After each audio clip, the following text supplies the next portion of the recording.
my friend at the table, we were both with the same modeling agency. And so we were talking about, did you ever do those amateur photo days with each other? And she said, oh my God, I went to them too. And I said, did you ever hear about the serial killer William Bradford? And she's like, oh, I did. Oh my God. And I said, he stalked me for 2 years, tried to groom me, and tried to kidnap me at one point and kill me. Was known to have killed more than 30 or 40 young girls that we there know that were. of. They're still looking for about 14 of them.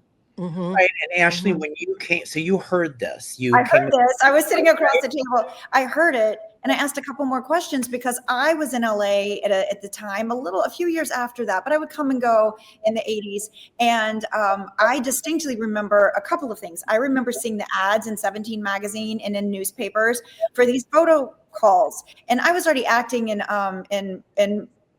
did a little modeling myself, but I had friends that would go do stuff like that. But the main thing that I really remember is 20 years later in 2006, driving down Sunset Boulevard and seeing billboards with saying, have you seen any of these women alive, with tons of photos. And then I remember seeing the posters. They were all over LA. And that's really what jarred my memory. And I said, wait, I think I know this. They keep talking and they're telling more and more of the story. She's saying that her father really saved her. I look at my producing partner who's sitting next to me and I said, this is a movie.